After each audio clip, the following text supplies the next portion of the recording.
बिस्मिल्लाहिर्रहमानिर्रहीम। अस्सलाम वालेकुम नाज़रीन, मैं खुरम गर्ज़ी प्रोग्राम सेहत ज़िंदगी लेके आपकी खिदमत में हाज़िर हूँ। बताते चलूँ अपने नाज़रीन को, मंगल से जुमेरात हम लोग 4 बजे सच न्यूज़ पे लाइव आप लोगों की खिदमत में हाज़िर होते हैं और पाकिस्तान के माहिर डॉक्टर्स, हेल्थ प्रोफेशनल्स और हेल्थ से रिलेटेड जितने भी लोग हैं उनको प्रोग्राम में दावत देते हैं ताकि मुख्तलिफ़ बीमारियों, मुख्तलिफ़ इशूज़ पे बात की जा सके और एक सेहतमंद पाकिस्तान बनाया जा सके। मिशन हमारे प्रोग्राम का, हमारी इस कोशिश का ये है कि प्रिवेंशन पे काम किया जा सके। जितना ज़्यादा हम लोग पाकिस्तान में information, health information, health education को आम कर सकें ताकि लोग बीमार ही ना हों और बीमारियों से बच सकें, इनिशियल स्टेज में बीमारी को पकड़ लें और सही डॉक्टर, सही हेल्थ प्रोफेशनल के पास जाके ट्रीटमेंट करवाएं ताकि कन्फ्यूजन ना हो, बीमारी का में बिगाड़ ना आए और इस तरह की तमाम चीज़ें जो हैं वो ना हो। इसीलिए हम लोग लाइव आप लोगों की खिदमत में आते हैं ताकि आप लोग सवाल भी हम लोग से पूछ सकें। हमारे जो गेस्ट डॉक्टर या हेल्थ प्रोफेशनल जो भी हमारे स्टूडियो में आए हैं उनसे सवाल पूछ सकें। सवाल पूछने के लिए 0518466606 हमारे स्टूडियो का नंबर है, आप कॉल कर सकते हैं, अपना सवाल पूछ सकते हैं।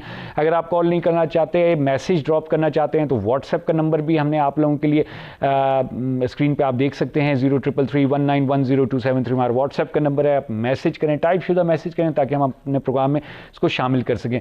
एक बड़े अहम मौजू पर हम लोग गुफ्तगू करने जा रहे हैं। मौजू हमारा रहेगा जनाब निगलने के प्रॉब्लम्स। बच्चों में नहीं, हम लोग बच्चों के सिलसिले में बातचीत करते रहते हैं, लेकिन आज हम बात करेंगे बूढ़ों में और एडल्ट्स में जो निगलने के प्रॉब्लम होते हैं, कम्युनिकेशन के, बातचीत के प्रॉब्लम हैं, सही तरीके से बात नहीं कर पाते, सही तरीके से चबा नहीं सकते, सही तरीके से खाना नहीं निगल सकते। स्पीच पैथोलॉजिस्ट आजकल इस फील्ड को बड़े अच्छे तरीके से संभाले हुए हैं और इन इश्यूज़ पे काम कर रहे हैं कि कैसे जो है बड़े लोगों में, बूढ़े लोगों में इन इश्यूज़ को बरतरफ किया जा सके और क्या रीज़न्स होती हैं, कैसे इसके क्या सोल्यूशंस हैं, क्या ट्रीटमेंट्स हैं। इन तमाम मौज़ूआत पर हम लोग गुफ्तगू करेंगे। आज आप लोग कोई भी सवाल है कॉल करें या अपना मैसेज ड्रॉप करें और आप पूछें। साथ ये भी बताते चलूँ कि सेहत ज़िंदगी के नाम से हमारा फेसबुक पेज है जिसको आप फॉलो करें ताकि आप जान सकें कि किस दिन किस डॉक्टर ने, किस हेल्थ प्रोफेशनल ने किस मौजू पर गुफ्तगू करनी है। सदफ नवीन हमारे से यहाँ पर स्टूडियो में मौजूद हैं। आप जो हैं स्पीच पैथोलॉजिस्ट हैं, national institute of rehabilitation medicine Islamabad में अपनी खिदमात अंजाम दे रही हैं। सदफ से हमारी गुफ्तगू रहेगी कि जनाब एडल्ट्स में, बूढ़े लोगों में क्या प्रॉब्लम्स पेश आते हैं निगलने के, कम्युनिकेशन के, बात करने के और उनको कैसे सॉल्व किया जाता है। चलते हैं सदफ की तरफ, गुफ्तगू का आगाज़ करते हैं। सलाम अर्ज़ करता हूँ आपकी खिदमत में। Thank you very much Sadaf, आपने टाइम निकाला हमारे प्रोग्राम के लिए। एक तो पहले सदफ थोड़ा सा हमें बताइएगा कि आप लोगों की स्पीच पैथोलॉजी की जो फील्ड है बहुत से लोगों के लिए एक नया लफ्ज़ होगा, थोड़ा सा बताएं कि क्या फील्ड है, इसमें क्या चीज़ें कवर की जाती हैं। जी, स्पीच पैथोलॉजी की एक ऐसी फील्ड है जिसके अंदर हम स्पीच के डिसऑर्डर्स, लैंग्वेज के डिसऑर्डर्स, उसके अलावा ईटिंग, फीडिंग एंड स्वॉलिंग यानी खाने पीने और निगलने के प्रॉब्लम्स को सॉल्व करते हैं। अच्छा। जो कि उन लोगों में भी हो सकते हैं जो किसी माजूरी के साथ हैं और उन लोगों में भी हो सकते हैं जिनको कोई माजूरी नहीं है और सिर्फ फंक्शनल उनका मसला है। तो स्पीच पैथोलॉजिस्ट जो हैं वो प्रॉपर डिग्री होल्डर्स होते हैं माशाल्लाह, और पाकिस्तान में बहुत अरसे से ये स्पीच थेरेपी की ट्रेनिंग चल रही है और अल्हम्दुलिल्लाह अब हमने इसको इतना वास्ट कर लिया हुआ है और इतना एडवांस कर लिया है कि हम इंटरनेशनल स्टैंडर्ड्स को मीट कर रहे हैं। ठीक है।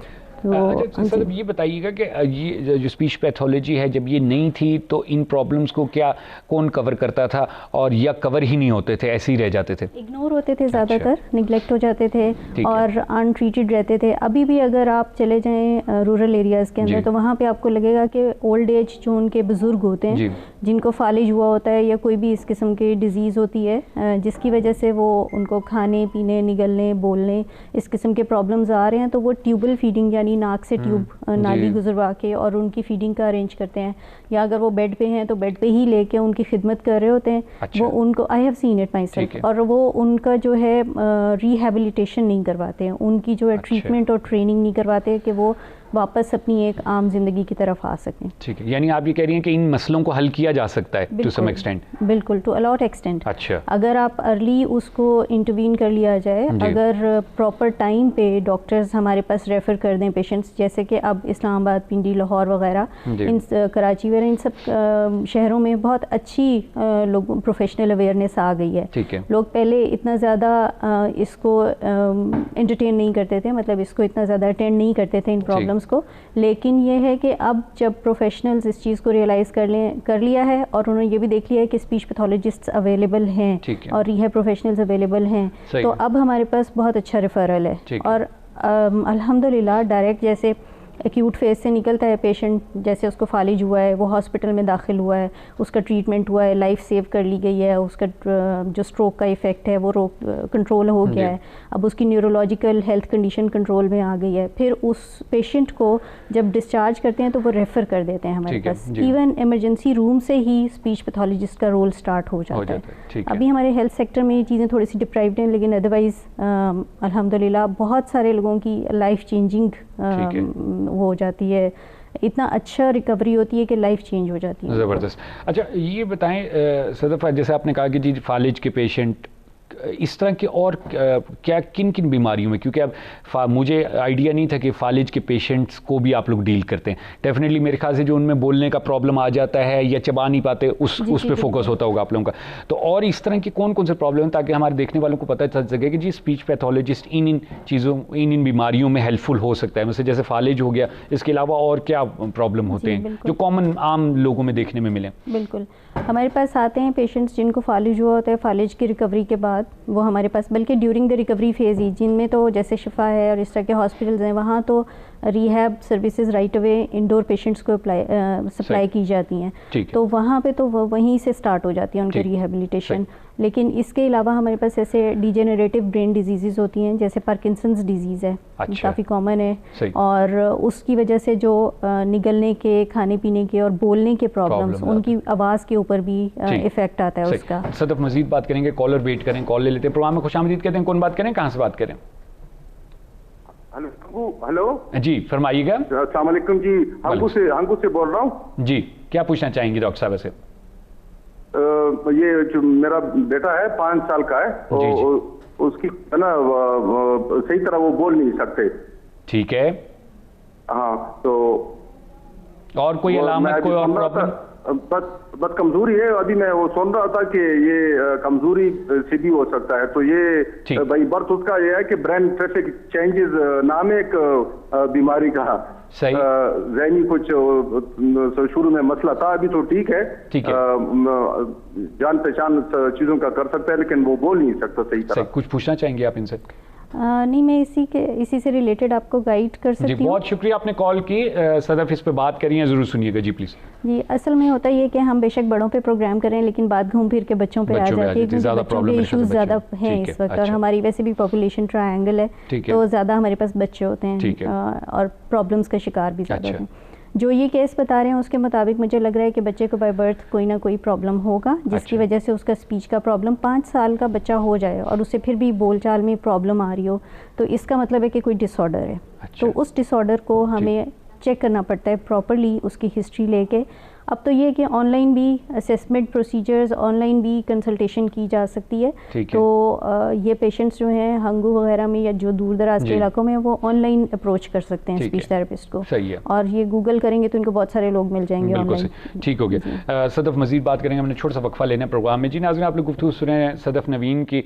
सदफ जो हैं वो स्पीच पैथोलॉजिस्ट हैं और बड़ा इंटरेस्टिंग और अहम मौजू हम आज डिस्कस कर रहे हैं, जिसमें हम लोग बात कर रहे हैं कि जी बोलने के प्रॉब्लम्स होते हैं। स्पीच पैथोलॉजी बेसिकली किन किन फील्ड्स को कवर करती है, इस पर हम लोग किन किन एरियाज़ को कवर करती है उस पर बात की हमने। और उसके अलावा जो है हम लोग स्पेसिफिकली बात कर रहे हैं कि एडल्ट्स में, बूढ़े लोगों में जो बोलने के प्रॉब्लम शुरू हो जाते हैं या किसी बीमारी की वजह से, जैसे फालिज का जिक्र किया सदफ ने, उसमें बोलने के प्रॉब्लम होते हैं, निगलने के प्रॉब्लम होते हैं, या दूसरी बीमारियां हैं, पार्किंसन का जिक्र किया गया, उसमें बोलने के प्रॉब्लम है या निगलने के प्रॉब्लम है, तो उनको रिहैबिलिटेशन के ज़रिए ठीक किया जा सकता है, बजाय इसके कि उस पेशेंट के गले में या नाक से जो है वो फीडिंग ट्यूब डाल दी जाए। और ये बड़ा जो है परेशान कुन प्रोसेस होता है एक शख्स के लिए जो इससे गुजर रहा होता है। तो इन तमाम चीज़ों को बेहतर किया जा सकता है। और फालिज के पेशेंट्स में अगर वो सही नहीं बोल सकते तो उसमें उस प्रॉब्लम को सॉल्व किया जा सकता है। तो इन तमाम चीज़ों में हमारी बात चल रही है। यहाँ छोटा सा वक्फा लेंगे प्रोग्राम से ज़िंदगी में, फिर आपकी खिदमत में हाजिर होंगे।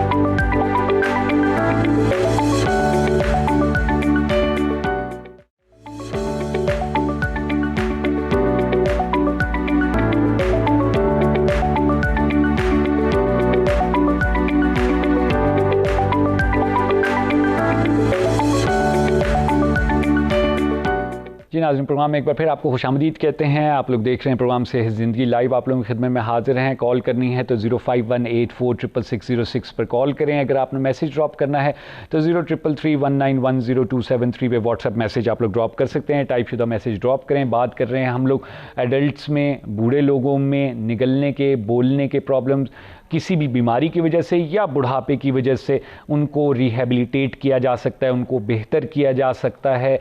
अब ऐसी फील्ड्स आ चुकी हैं मेडिकल साइंस में, ऐसे एक्सपर्ट्स मौजूद हैं जो कि आपके फॉर एग्जांपल जैसे फालिज के पेशेंट हैं, उन्हें बोलने का प्रॉब्लम होता है या बूढ़े अफराद में निकलने का प्रॉब्लम होता है। इस तरह की तमाम चीज़ें जो हैं इन पर काम किया जा सकता है, रिहेबिलिटेट किया जा सकता है, इन चीज़ों को बेहतर किया जा सकता है, बजाय इसके कि आप इस जो एक किस्म की माजूरी है उसके साथ अपनी ज़िंदगी गुजार लें और बड़ी एक तकलीफ दे ज़िंदगी गुजार लें। तो आप लोग अगर स्पीच पैथोलॉजिस्ट से रुजू करें तो वो इस सिलसिले में बहुत अच्छे तरीके से आप लोगों की मदद कर सकते हैं। सदफ नवीन हमारे साथ स्टूडियो में मौजूद हैं। सदफ जो हैं स्पीच पैथोलॉजिस्ट हैं, national institute of rehabilitation medicine में अपनी खिदमत अंजाम दे रही हैं। सदफ से हमारी बात चल रही है इसी मौजू के सिलसिले में कि जनाब किन किन बीमारियों में स्पीच पैथोलॉजिस्ट एक शख्स की मदद कर सकता है, किन किन कंडीशंस में, उस पर बात हो रही थी। प्लीज़ जी, अभी तो हमने फालिज की बात की ना, तो फालिज में तो आप ये जहन में रखिए कि अगर एक पेशेंट को फालिज होता है और आप उसको रिहेबिलिटेट नहीं करते फिज़िकली और स्पीच में भी, तो आप उसका डिस्फ्यूज डिसफंक्शन डेवलप हो जाएगा। वो एक अपनी एबिलिटी को इस्तेमाल नहीं करेगा तो उसके बाद वो उसको लूज़ कर देगा। इसी तरीके से ओल्ड एज के साथ हेयरिंग लॉस भी आता है। अच्छा। लोगों में सुनने में कमी आ जाती है जिसकी वजह से वो बहुत कंफ्यूज्ड स्टेट में रहते हैं। स्पीच और लैंग्वेज तो उन्होंने जो लर्न कर ली वो तो उनके दिमाग में मौजूद रहेगी, लेकिन जो उनका कंफ्यूजन और लॉस्ट सी जो कंडीशन होती है वो इस वजह से होती है कि उन्हें बात पूरी तरह से समझ नहीं आ रही होती। अच्छा। तो हमारे यहाँ पे हेयरिंग एड लगाना भी एक मसला है। लोग कहते हैं कि नहीं हेयरिंग एड नहीं लगाना। अच्छा। जबकि अगर आप अपने बुजुर्गों को हेयरिंग एड लगा देंगे तो उनकी भी ज़िंदगी आसान हो जाएगी और आपकी भी ज़िंदगी आसान हो जाएगी। इसी तरह से ब्लड प्रेशर है, शुगर है, इस किस्म के जो भी डिजीज़ हैं जो कि फालिज की वजह बन सकती हैं, उन सब डिजीज़ की प्रिकॉशन लेना बहुत ज़रूरी है, उनको मैनेज करना बहुत ज़रूरी है। क्योंकि अगर आप उसे मैनेज नहीं करते तो अल्टीमेटली कोई ना कोई इस तरह की कंडीशन होगी और फिर एक एक्टिव बंदा जो है टोटली इनएक्टिव हो जाता है, बिल्कुल बेड रिडन हो जाता है। बिल्कुल। इसके अलावा ओल्ड एज के साथ आते हैं लोगों में डिमेंशिया, यानी भूल जाने की एक बीमारी होती है, वो दिमाग की वजह से ही होती है और उसमें जो है पेशेंट को बहुत सारा कुछ लैंग्वेज को तो और कम्युनिकेशन को तो जो भूलेगा वो डेली एक्टिविटीज़ में बहुत ज़्यादा कुछ भूलना शुरू हो जाता है। उसमें ऑक्यूपेशनल थेरेपिस्ट का बहुत सिग्निफिकेंट रोल होता है जी, क्योंकि मकसद क्या है कि social adjustment, quality of life को बेहतर करना और इंडिपेंडेंस, एक आरामदेह अच्छी ज़िंदगी एक इंसान गुजार सके। बिल्कुल। ये तो ज़रूरी नहीं है कि अगर कोई बुजुर्ग हो गया तो वो घर में बंद हो जाए या वो बेड पे लेट जाए, तो आप उसको टोटली पार्टिसिपेट करा सकते हैं सोसाइटी में अगर इन चीज़ों को आप केटर करते रहेंगे। इसके अलावा हमारे पास ओल्ड एज तो नहीं, आप ऑल एजेस कह लें कि कैंसर पेशेंट्स भी होते हैं जिनकी लैरेंजेक्टमी यानी जो वॉइस बॉक्स है उसको निकाल दिया जाता है। या किसी भी किस्म के ब्रेन ट्यूमर्स हैं उनकी सर्जरी हुई होती है, उसकी वजह से तो फालिज वाली जैसी कंडीशन आएगी। लेकिन जिनका वॉइस बॉक्स नहीं है उनके लिए हम उनको डिसीजन मेकिंग में हेल्प कर सकते हैं कि वो कौन सा ऑल्टरनेटिव कम्युनिकेशन का तरीका अडॉप्ट कर सकते हैं। जी, तो उसमें ये होता है कि ज़रूरी नहीं है कि हर एक को हमने बोलना ही सिखा देना है। ठीक है। आपने उसको अगर एक कम्युनिकेशन, एक राब्ते का ज़रिया कोई ना कोई बता दिया, चाहे वो साइन लैंग्वेज हो सकते हैं, रिटन हो सकते हैं, फ्लैश कार्ड्स हो सकते हैं। अब तो खैर ऐप्स आ गई हैं जो कि आप डाउनलोड कर सकते हैं अपने फ़ोन या टैबलेट्स के अंदर और उसको यूज़ कर सकते हैं कम्युनिकेशन के लिए। तो इस तरह के हायर लेवल ऐप्स भी हैं मौजूद हैं। अच्छा। तो वो जितना पेशेंट का मेंटल लेवल अलर्ट होगा, कॉग्निटिवली वो काम कर रहा होगा, यानी इंटेलिजेंटली वो काम कर सकता होगा, उतनी हायर लेवल की वो ऐप यूज़ कर सकता है। अच्छा, तो ये सारे काम जो होते हैं ये पूरी रिहेबिलिटेशन की टीम मिलके डिसाइड करती है कि पेशेंट के लिए क्या सूटेबल है। ठीक है, सही। कुछ चीज़ें हमारे पाकिस्तान में अवेलेबल नहीं है अनफॉर्चुनेटली, लेकिन ये कि हर चीज़ ज़रूरत के साथ साथ आ रही है। सही है। तो अल्हम्दुलिल्लाह अल्टरनेटिव मोड्स भी अब बहुत ज़्यादा यूज़ करना शुरू हो गए हैं लोग स्पीच के लिए, अगर उनके पास बोलने का तरीका मौजूद नहीं है। इसके अलावा बहुत सारी डिजीज़ ऐसी हैं जो आपके ब्रेन को, आपके मसल्स को अफेक्ट कर सकती हैं। तो उसमें ज़रूरी नहीं है कि आप कोई भी ब्रेन डैमेज अगर हो गया तो आप उसको 100% रिवर्स नहीं कर सकते, लेकिन उसको आप जो उसका इफ़ेक्ट है, उसका इम्पैक्ट है, उसको डिले कर सकते हैं आप। ठीक है। कि वो बजाय इसके कि एक पेशेंट ने 1 साल के अंदर बिल्कुल टोटल स्पीच को लूज़ कर देना था, हो सकता है वो कई साल अपनी उसी स्पीच के साथ चलता रहे। सदफ कॉलर हैं, कॉल ले लेते हैं, उसको गुफ्तगू आगे बढ़ाएंगे। प्रोग्राम में खुशामदीद कहते हैं। कौन बात करें, कहाँ से बात करें? अस्सलाम वालेकुम सर। वालेकुम सलाम जी, फरमाइएगा क्या पूछना चाहेंगे? सर वो मैं पूछना था कि मेरे भाई को 2019 4 जनवरी को मुंह का फालिज हुआ था। ठीक है। उसके बारे में डॉक्टर साहब से मालूमात लेनी थी और अस्पताल का भी मालूमात दे दे किस जगह पर है। अभी क्या मसला क्या है उनके साथ आई इस टाइम पे? वो बात नहीं कर सकते, राइट साइड पे हुआ था फालिज जी। ठीक है। तो हाथ और पैर तो तकरीबन ठीक हो गए 50%। ठीक है। और जबान जो है ना वो मुंह से बाहर नहीं आ रही और बात भी नहीं कर सकते हैं। अच्छा, बिल्कुल बात नहीं कर पाते या थोड़ी बहुत बात करते हैं? नहीं, थोड़ी बहुत भी नहीं करते, बिल्कुल बात नहीं करते, जबान मुंह से बाहर आ नहीं रही है। सही। कितना अरसा हो गया अभी उनकी कंडीशन है? ये 4 जनवरी 19 को सर। 19 को, ठीक, सही है। अच्छा, तो कोई आप लोगों ने ट्रीटमेंट इस सिलसिले में करवाया किसी स्पीच पैथोलॉजिस्ट या? पेम से करवाया था, आगे पीछे अपने पेशावर से करवाया था, कोहाट से करवाया था। ठीक है। ये अभी मेरे पास, मैं इस्लामाबाद में हूँ, जॉब करता हूँ, तो भाई मेरे पास ही है। ठीक है, सही। ये जैसे मैंने बताया था कि सदफ जो है national institute of rehabilitation medicine में अपनी खदमात अंजाम दे रही हैं। तो ये रिहैबिलिटेशन मेडिसिन का पूरा जो है एक डिपार्टमेंट है, पूरा एक हॉस्पिटल है पूरा। तो इसमें आप यहाँ आ सकते हैं और रिहैबिलिटेशन के सिलसिले में इनसे बात कर सकते हैं। बहुत शुक्रिया आपने कॉल की। सदफ इस पर बात करेंगे जी प्लीज। एक तो ये कि इनका जो स्ट्रोक हुआ है, इनको तकरीबन 1.5 पौने 2 साल हो गए ऑलमोस्ट ना। तो इतने टाइम में जितना आप लेट करते जाते हैं उतना ही उसका ट्रीटमेंट जो है इफेक्ट होता है। अच्छा। पहले जो 6 महीने होते हैं वो स्पॉन्टेनियसली आपका ब्रेन जो है खुद ब खुद रिकवर कर रहा होता है। उस टाइम पे अगर आप असिस्टेंस देते हैं तो बहुत अच्छी रिकवरी होती है। लेकिन अभी भी होपलेस नहीं होना, क्योंकि इंशाल्लाह ताला उनमें बेहतरी आ जाएगी। और जो राइट साइड का डैमेज होता है, यानी बॉडी आपकी राइट साइड की अगर इफेक्ट हुई है, दैट मीन्स कि आपका लेफ्ट साइड का ब्रेन इफेक्ट हुआ है, वहाँ पे फालिज हुआ है। क्योंकि left side of the brain जो है वो हमारी right side of the body को कंट्रोल करता है। तो left side of the brain के अंदर हमारा स्पीच और लैंग्वेज का एरिया होता है। तो ये सिर्फ जबान का फालिज नहीं है, ये पूरा एक लैंग्वेज का एरिया डैमेज होता है। इसको हम अफेजिया कहते हैं।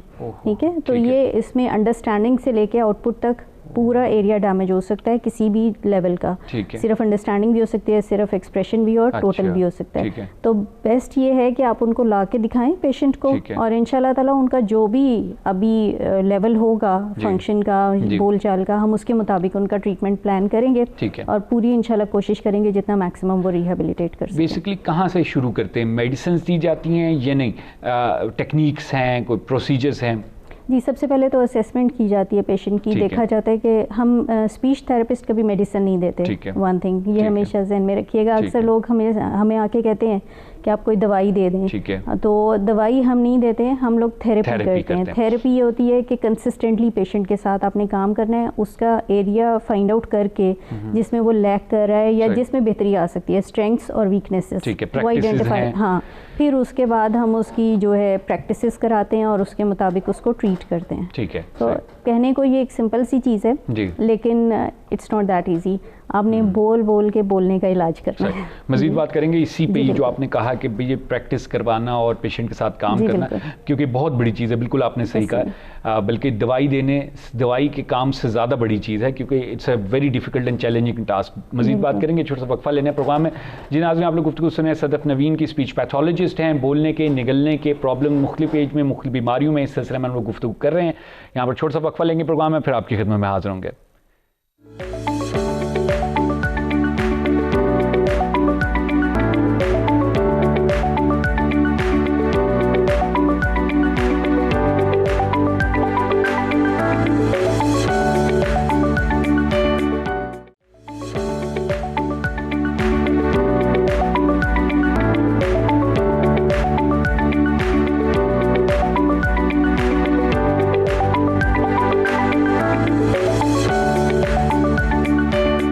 जी नाज़रीन, प्रोग्राम में एक बार फिर आपको खुशामदीद कहते हैं और सदफ नवीन हमारे साथ मौजूद हैं, स्पीच पैथोलॉजिस्ट हैं। बात हमारी चल रही है जनाब खाने के, बोलने के, निकलने के जो मुख्तलिफ मसाइल एडल्ट्स में और बूढ़े लोगों में होते हैं, उस सिलसिले में बात कर रहे हैं। बच्चों के मसाइल जो हैं बोलने के सिलसिले में, उस पर भी सदफ ने बात की है। सदफ, हमारे पास जो आखिरी क्वेश्चन आया था फालिज के सिलसिले में था कि उन्होंने कहा जी बिल्कुल म्यूट हो गए 1.5-2 साल से, तो उसमें क्या आप इनको सजेस्ट करेंगी कि अभी वो क्या कर सकते हैं?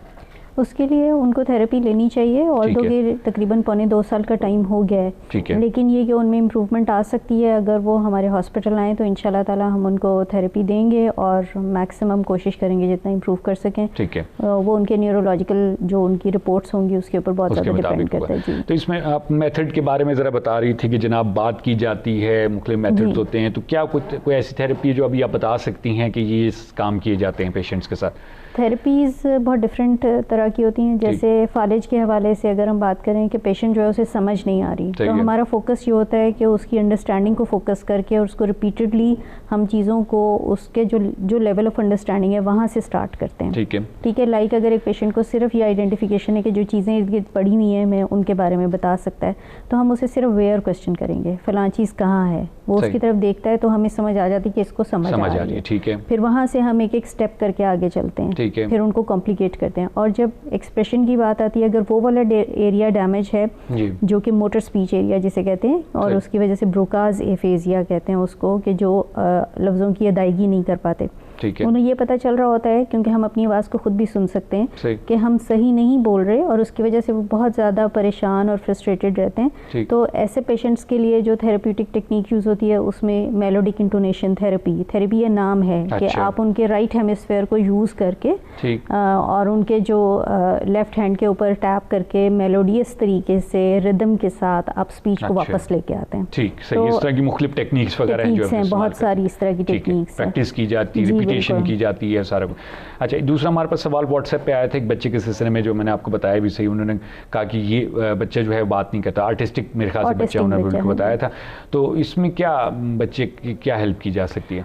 अब देखें, वो बता रही थी कि 8 साल का बच्चा है उनका, ऑटिस्टिक बच्चा है, वो थेरेपीज़ ले रही हैं, उसकी वजह से बच्चा इतना कम्युनिकेट कर रहा है कि वो उनको पॉइंट कर देता है या वो उनको पकड़ के ले जाता है या मुख्तलिफ आवाज़ें निकाल रहा है। ठीक है, अकॉर्डिंग टू माई एक्सपीरियंस अब वो इस लेवल के ऊपर है कि उसकी स्पीच को भी फोकस किया जाए और उसके कम्युनिकेशन के लिए भी जो उसकी पॉइंटिंग का तरीका है उसको यूज़ करके अगर साथ हम कोई अल्टरनेटिव कम्युनिकेशन का तरीका दें तो उसमें जो फ्रस्ट्रेशन जो वो कह रही है ना कि जब हम बात नहीं समझ सकते तो वो फ्रस्ट्रेट होता है, मारने पे आ जाता है, वो चीज़ें कम हो जाएंगी। क्योंकि जब आप अपने अंदर से कोई चीज़ आप कहना चाह रहे हैं, अपनी नीड है, डिमांड है, ख्वाहिश है, कोई भी है, वो आप बताना चाह रहे हैं, नहीं बता सकते तो आप फ्रस्ट्रेट होते हैं। क्योंकि कम्युनिकेशन का तो एक ऐसा टूल है जो अल्लाह ताला ने सबको दिया हुआ है। सही है। और अगर ये बोलचाल ना हो, खामोशी बहुत अच्छी है, लेकिन इस तरह की खामोशी कि जो मजबूरी वाली खामोशी वो बहुत तंग करती है।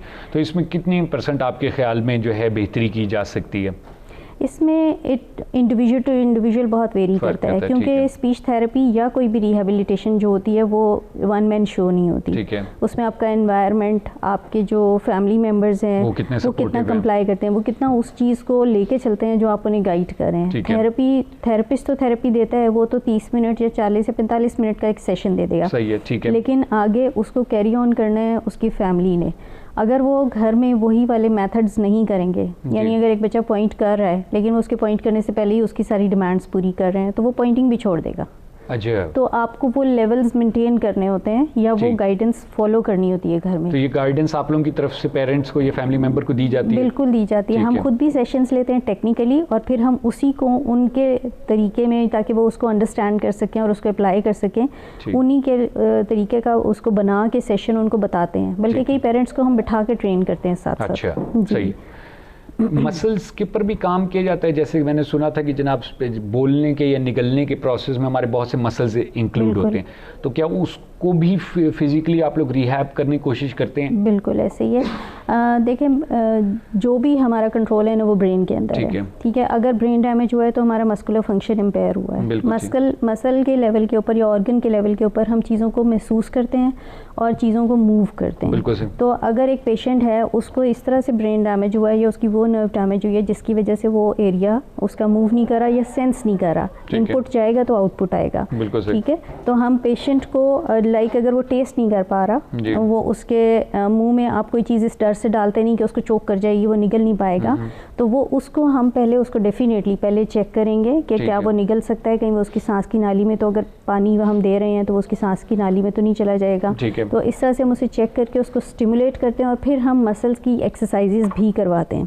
लाइक हमें कभी कभी ऐसा होता है कि पेशेंट निगल बिल्कुल ट्रिगर नहीं हो रहा उसका स्वॉलो, वो मुंह में रख के मुंह में रख के बैठा है, अच्छा। तो हम उसको फिर मैनुअली उसको स्वॉलो कराते हैं। अच्छा। तो फिर उससे ये होता है कि एक दफ़ा ट्रिगर हो जाता है, फिर आहिस्ता आहिस्ता उसको आदत समझ आनी शुरू होती है, इम्प्रूव कर जाता है। अच्छा। बट इट ऑल डिपेंड्स कि किस लेवल का डैमेज है। सिर्फ इट्स नॉट दैट इजी, मुंह में से खाया नहीं जा रहा, नवाला सही तरह से चबाया नहीं जा रहा, फॉर्म नहीं हो रहा, तो वो एक अलग प्रॉब्लम है। ठीक है। हलक से निगलने का मसला है, सांस की नाली में चले जाती है खुराक, तो वो बहुत ही डिफरेंट प्रॉब्लम है, बहुत ही उसके लिए आपको केयरफुल होना पड़ता है डिसीजन लेते हुए कि हमने फूड ओरली स्टार्ट करानी है कि नहीं। समटाइम्स ऐसा होता है कि पेशेंट ओरल फीडिंग पे होता है लेकिन उसको बार बार सांस के मसले हो रहे होते हैं। अच्छा। तो हम ऐसे पेशेंट को, या उसकी न्यूट्रिशन और उसका पानी की रिक्वायरमेंट पूरी नहीं हो रही थी, खुराक की और पानी की, तो ऐसे में फिर हम उनको पेशेंट्स को रिकमेंड करते हैं कि आप जो है ट्यूबल फीडिंग के ऊपर आ जाएं, यानी खुराक की नाली लगवाएं, ताकि एक दफ़ा पेशेंट की कमज़ोरी, वीकनेस दूर हो जाए, फिजिकल कमज़ोरी ना हो उसको, वो तो कवर की जाए ना। जैसे हमारे पास एपिलेप्सी के साथ केसेस आते हैं,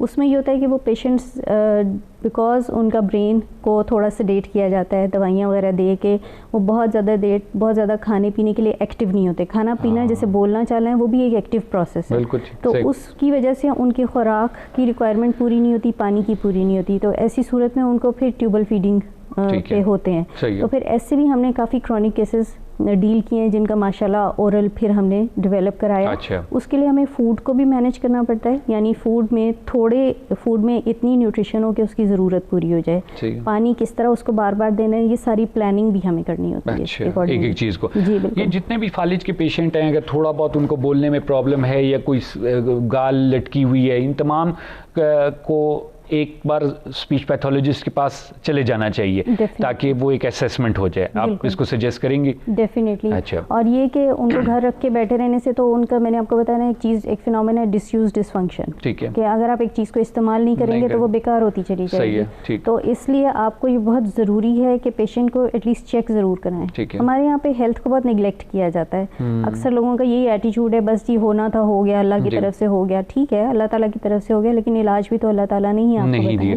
और दूसरा ये भी है कि हमारे यहाँ ये भी कॉन्सेप्ट है कि जी with the passage of time खुद ब खुद ठीक हो जाएगा। मतलब फालिज के पेशेंट में अक्सर ये कहा जाता है जी ये 2-3 दिन बाद खुद ठीक होना शुरू हो जाएगा, तो लेकिन आप कह रही हैं कि नहीं, फौरी तौर पे जितना जल्दी आप लाएंगे उतनी बेहतरी का चांस ज़्यादा बेहतर होता है। अच्छा। उतना ज़्यादा रिकवरी अच्छी होती है। ठीक है। उसमें ये होता है कि कई दफ़ा सिर्फ इतना सा रह जाता है कि बोलते हुए जैसे कुछ लफ्ज़ों को वर्ड फाइंडिंग डिफ़िकल्टी होती है, वो भी एक फालिज की कंडीशन है कि उनका वो एरिया डैमेज हो गया जिसमें से उन्होंने मेंटल डिक्शनरी से लफ्ज़ों को इस्तेमाल करके फ़िक्रों में इस्तेमाल करना है। अब वो उधर से निकाल नहीं पाते हैं लफ्ज़ों को, और वो उनके जहन में वो लफ्ज़ घूम रहे होते हैं लेकिन ज़बान पे नहीं आ रहे होते। बिल्कुल सही। फिर हम इसका टिपिकली इसका ट्रीट करते हैं, उनको ये एरिया उनका हैंडल करते हैं, और अल्हम्दुलिल्लाह इतनी अच्छी रिकवरी होती है कि लोग वापस अपनी जॉब पे चले जाते हैं। वाह, ज़बरदस्त। अच्छा। तो अदरवाइज़ तो ये एक डिसेबलिंग कंडीशन होती है। सदफ नवीन, बहुत शुक्रिया अदा करता हूँ, आपका बड़ा इंपॉर्टेंट मौजू था और मेरे ख्याल में इसकी इंट्रोडक्शन और ज़्यादा से ज़्यादा लोगों का इसके बारे में जानना बहुत ज़रूरी है, क्योंकि ये कुछ जो बीमारियाँ आपने गिनवाई ये ऐसी बीमारियाँ जिनमें घरेलू टोटके और हर कोई अपना एक एक मशवरा उसमें देता है, पेशेंट को डॉक्टर के पास नहीं ले जाया जाता कि जी खुद ही ठीक हो जाएगा, या कुछ लोग कहते नहीं जी डॉक्टर्स ऑपरेशन ना करवाएं। बहुत सी कन्फ्यूजन्स इसके बारे में पाई जाती हैं, तो लेकिन स्पीच पैथोलॉजी रिहेबिलिटेशन कर रही है इन पेशेंट्स की और बड़ी सक्सेसफुल है। बहुत शुक्रिया, आपने सारी इन्फॉर्मेशन हमारे नाज़रीन तक पहुँचाई। Thank you very much for coming. जी नाज़रीन, आप लोग गुफ्तगू सुनी सदफ नवीन की, स्पीच पैथोलॉजिस्ट हैं। आज हमने प्रोग्राम में बात की कि मुख्तलिफ जो निकलने के बोलने के मसाइल हैं उस सिलसिले में हमारी गुफ्तगू रही। आई होप आज का प्रोग्राम आप लोगों के लिए मुफीद साबित हुआ होगा। इंशाल्लाह कल फिर मुलाकात होगी आप लोगों से, और एक बार फिर बताते चलो मंगल से जुमेरात 4 बजे हम सच न्यूज़ पे लाइव आप लोगों की खिदमत में हाजिर होते हैं और आप लोगों की कॉल्स भी लेते हैं। कल भी हम लोग बात करेंगे बच्चों के, छोटे बच्चों के मुख्तलिफ बीमारियों के सिलसिले में। प्रोग्राम ज़रूर देखिएगा। तब तक के लिए मुझे खुरम गर्देज़ी और सदफ नवीन को प्रोग्राम से ज़िंदगी से इजाज़त दीजिए। खुदा हाफिज़।